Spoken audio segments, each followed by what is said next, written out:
title of this conversation, the subtitle of Conversation with a Mystic.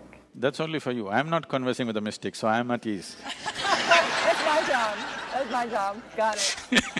I know, and I have many questions, you know. Sadhguru said, I've never seen someone with so many questions. He said, no answers, only questions. I think the subtext, which I actually am talking about because I liked it, is an experiential, for today, an experiential symposium on optimal health and well-being. And I think there's a tremendous amount for us to talk about even in that phrase. One is the role of experience. And I will say that, you know, my office being responsible for cultural transformation, I've become obsessed with what is culture. And the definition that I use, because it guides our strategies, is behavior. This definition was given to me by Admiral Grossenbacher. Is behavior, either collective or individual behavior, based in experience and incentives. Meaning that if we're going to transform or shift what the medical model is today and what healthcare is today, we can't start with just the data. If people do not have an inner experience, not much will change. Can you say some about what you think the role of experience is in today and in healthcare? So you need to understand this. Largely for most human beings, experience is being kind of created and regulated by the way they think and feel. But what you think and what you feel need not necessarily have anything to do with reality as such. There is something called as a psychological reality and there is an existential reality. By controlling or handling the psychological reality well, a lot of people can become healthy, a lot, because for a lot of them that is the cause of their ailment. And it can also fix other things to some extent.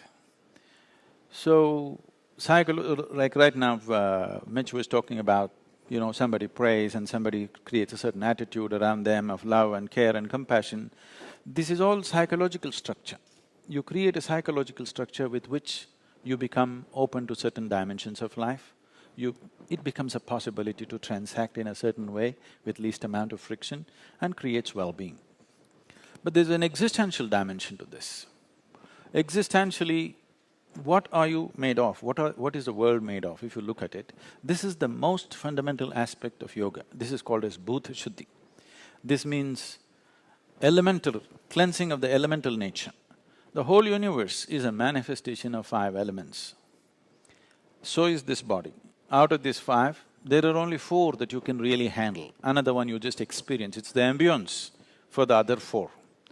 So the earth, water, fire, air and the space. So you only have to handle really 4. With 4 ingredients, so much magic and mischief is happening in the universe. If there were 4 million, we would be not able to handle it. 4 for sure we can handle, isn't it? 4 ingredients, if they're functioning the way you want them, then everything about you will be great.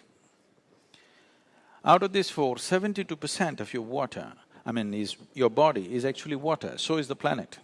The same composition of the planet you have in your body. About 12% is earth, about 6% is air, 4% is fire, the remaining is space. This is how it is looked at. If you master these 4, even if you have a bit of control over these 4, you will see miraculously you will generate health within the system. If you fail on this, then the next level of handling this is, nature has evolved certain things in the form of herbs and many things which are helpful to us. So we can learn to use them. If you fail in that, then you can create a psychological structure which will create health for you. If you fail in that, then you go for the chemical treatment. If you fail in that, then you go for a surgery. So that's the escalation. Direct intervention of cutting something, putting something, if nothing else you're capable of doing. But now you're talking about a large-scale thing across the populations. We always think anything subtle cannot be done large-scale. I disagree with that, this is my opinion. because it is just that we have not done enough work towards that and we assume that it's not possible. To create a certain sensitivity towards something and approach it in a subtle manner is possible, but it's only possible if it goes into every home, every parent, every man and woman in the world or in the country starts working towards it. When you want such a big goal to be achieved, it's not going to happen overnight. We must be willing to be committed for a whole generation or two, then something will happen. Something wonderful will happen. But right now, we are in today's world, everything has to happen by today evening. If it doesn't happen, tomorrow we dump it and have a new project going. So in that context, it will not happen. In that context, it's better we work towards a plastic heart and a plastic liver and a plastic kidney where we can start replacing them every 5 years and somehow function. See, health does not mean that just the medical parameters are okay. Health means you must feel a certain sense of wholeness. The word health itself comes from that word whole. A certain sense of wholeness, when you wake up in the morning, you are more alive than you are when you went to bed. You feel 10 years younger than the time when you went to bed. If you feel like that, that means you're healthy. It is just that all the tests are showing you're normal, that is still not normal, because you have no experience of health. So when you say experience, ultimately we have come here only to experience life, isn't it? So we know that experience is the most important aspect of life. Now we're talking about the word experience in two different ways. One is our experience of life itself, how profound and how wonderful it is, or how nasty and how unpleasant it is.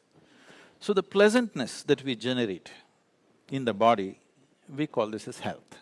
Right now, that is the object of discussion, I don't want to go further, but the same pleasantness, if it hits a higher pitch, we call it pleasure. But if your mind becomes pleasant, you would call it peacefulness. If it becomes very pleasant, you would call it joyfulness. If your emotions become pleasant, you would call it love or affection. If it becomes very pleasant, you would call it compassion. If your very life energy, if you make it pleasant, we call it bliss. If it becomes very pleasant, we call it ecstasy. This is what a human being is seeking all the time. He wants pleasantness inside. Well, if your surroundings become pleasant, we call it success. This is what every human being is looking for all the time. There is a whole science as to how to create the inner pleasantness. External pleasantness needs cooperation from many people. It's not just yours. The other stakeholders who may want to make it nasty for you It needs many people's cooperation, but inner pleasantness is 100% yours. But why have we not strived for it? We have not strived for it because generally we have spread this message, it is not possible unless everything in the universe is fixed. When I first came to United States, one word I was hearing everywhere is stress management. I could not understand this because in my mind, we manage things which are precious to us. Our family, our wealth, our business and whatever else which is valuable to us. Why would anybody want to manage stress? Is something I couldn't get for some time It is just because we've spread the idea that stress is a part of your life. Stress is not a part of your life. Stress is not because of your job. Stress is simply because you do not know how to manage your own system.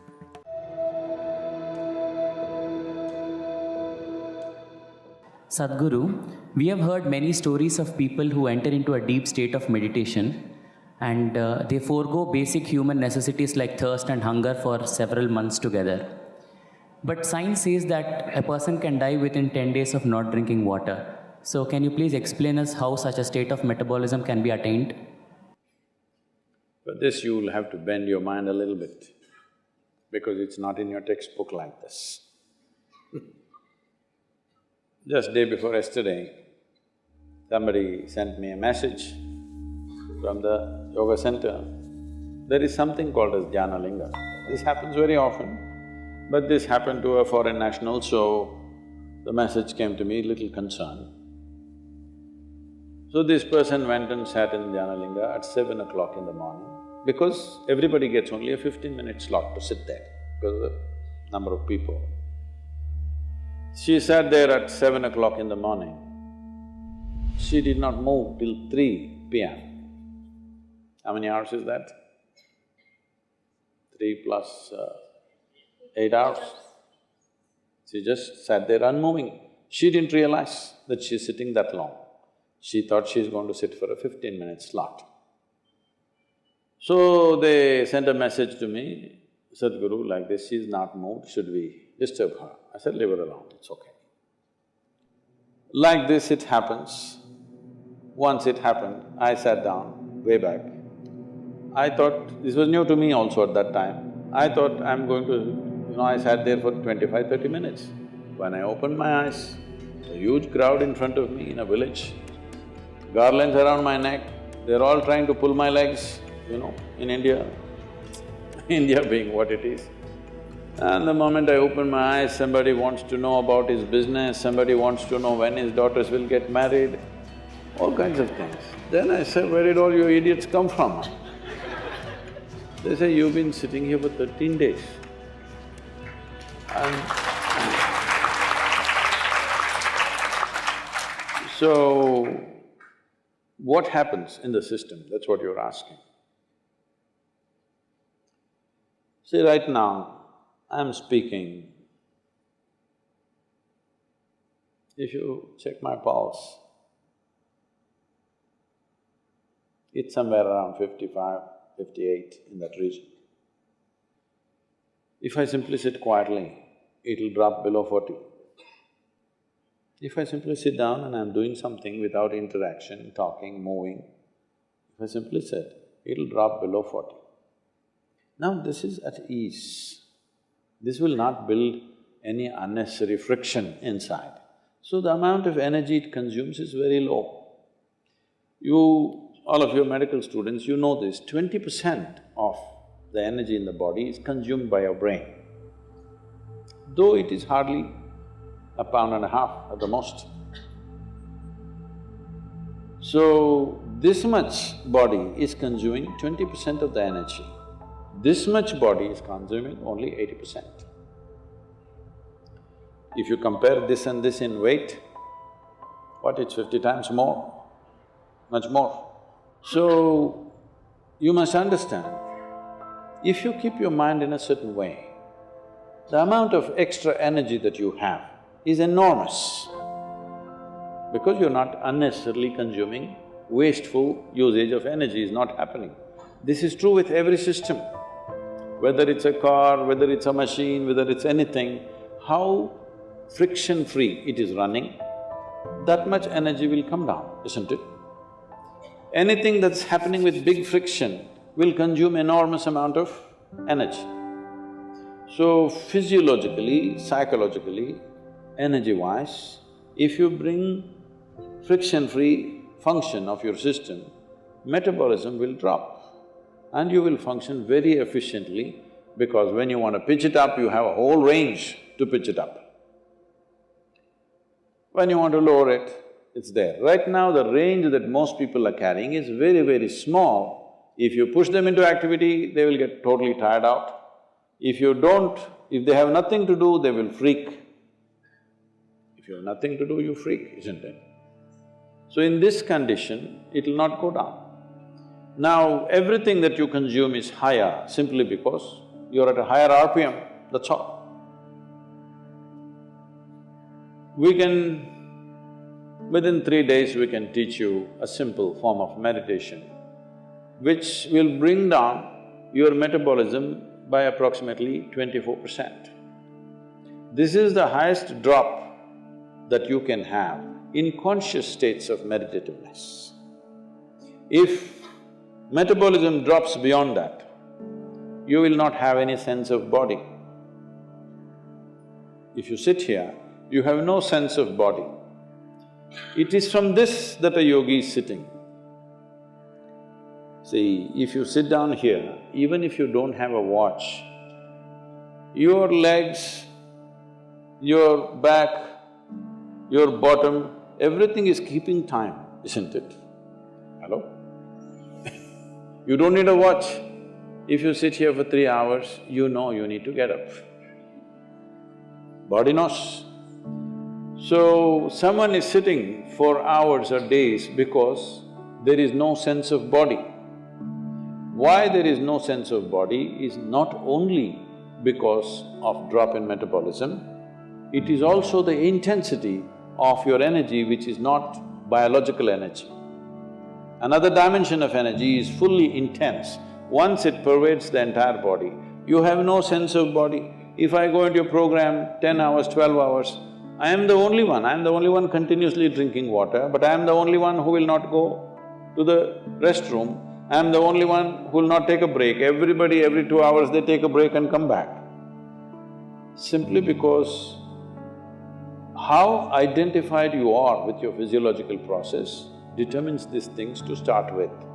But there is also sadhana, there is also certain work to be done with your system. So everybody may not be willing to do that level of sadhana, but everybody must do some sadhana. Something so that what you wish to do, you can do effectively. Whatever it is in your life you wish to do, you must be able to do it as well as you can. What the hell you do is not my concern, but whatever the hell you're doing, you must do it well, isn't it? Hello? You must do it well. That's very important for a human being, that we must do it well. So for this, it's very, very important that your own body and your own mind is not an impediment. Your own body and your own mind doesn't trip you all the time. There must be platforms on which you stand. Right now, people have sunk into it. See, this is a platform, it's good. Suppose it lets you sink into it, it's not a good place to sit and talk, isn't it? It's holding us up, so it's nice. Your body, your mind should hold you up all the time. If that happens, your dependence on the outside will come down. And also, water is not always consumed through the mouth. Body consumes water in so many ways. If you activate the system in a certain way, it consumes energy. See, right now you're eating food, drinking water, breathing air, everything for what? To generate energy. But science has clearly proved to you there's enough energy everywhere. So if you're able to take in energy as it is, if you're able to imbibe energy, how is this possible? The word yoga means just this. The word yoga means you're beginning to obliterate the boundaries of your individuality. Right now, this is me, that's you, 100% clear, isn't it? Why? Because you think this body is me, that body is you. This is a clear boundary. My body and your body has a clear boundary. My mind and your mind also largely has a boundary. Here and there we may overlap a little bit. But there is no such thing as my life and your life. Have you ever blown soap bubbles, or were you a serious boy even when you were in school? No. Did you blow soap bubbles? Let's say we sit here and blow soap bubbles. You got this big bubble, I got that big bubble. Now I said, this is my bubble, that little one is yours, this is my bubble. Oop, it went. Now I don't say, this is my air, that is your air. Life is just like this. This is a living cosmos. You captured some, I captured some. How much you capture will determine the significance and the quality of your existence. I want you to understand this clearly.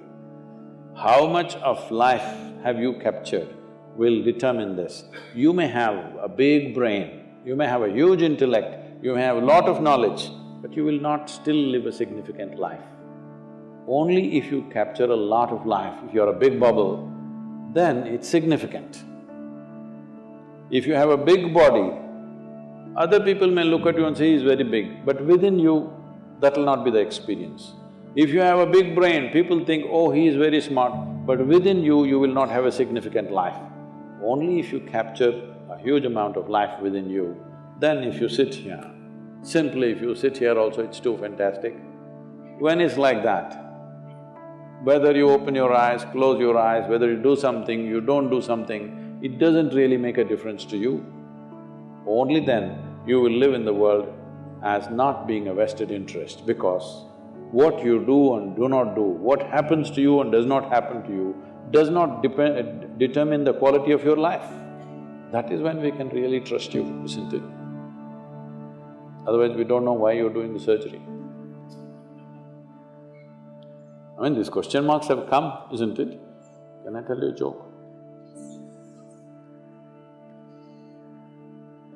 A man went for a surgery, he needed a surgery, so he went to the doctor. Doctor said, this is in United States, so doctor said it'll cost you $36,000. Then he said, doctor, I cannot pay that, I don't have insurance. Then doctor said, don't worry, you pay 3,000 per month. The patient said, but that looks like a car payment, you know, installment to buy a car. The doctor smiled and said, yes, I am buying a car.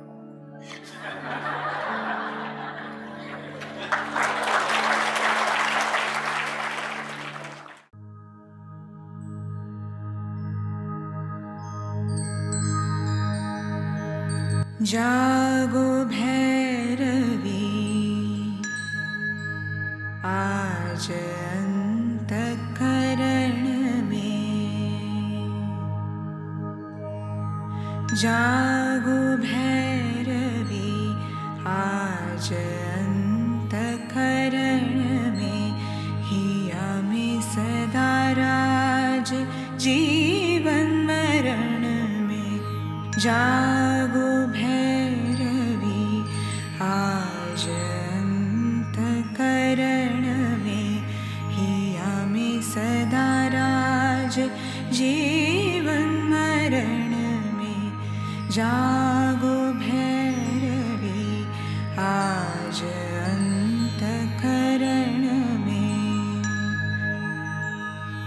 करुणामयी मात छोड़ो नहीं हाथ, रहे तू सदा साथ निशि जागरण में।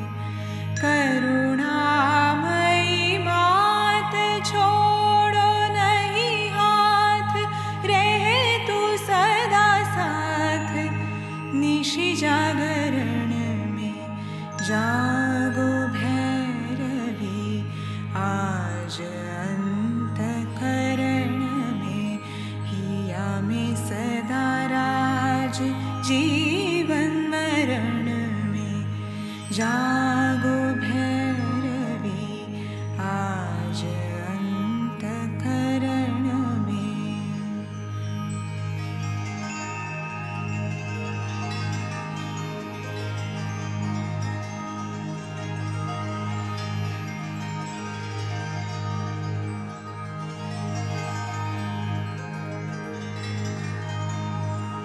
भव जलधि अति घोर, माया पवन झोर, तू ही तरुणी एक भव संतरण में।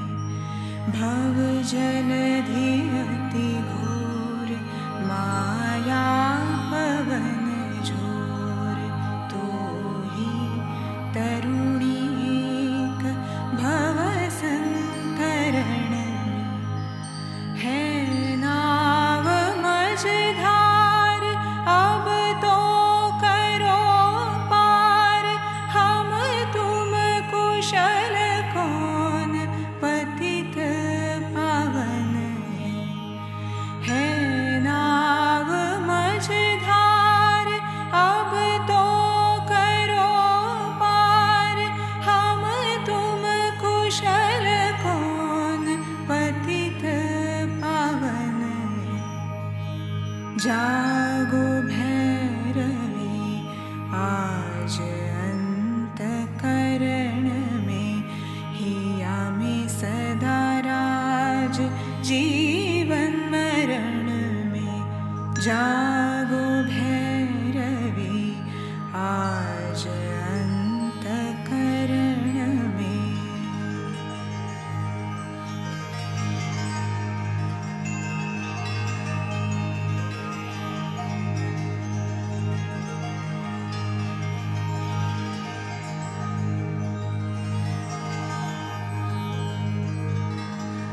मैं दीन अज्ञात तेरी कुसंतान, तुझको जननी जान आया शरण में, मैं दीन अज्ञात तेरी कुसंतान, तुझको जननी जान आया शरण में।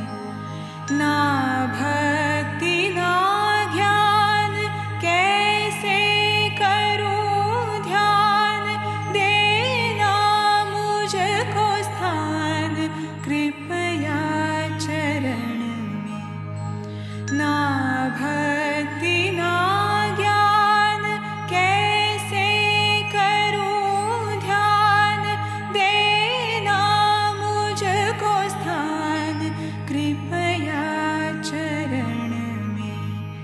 जागो भैरवी आज अंतकरण में, हिया में सदा राज जीवन मरण में। जागो भैरवी आज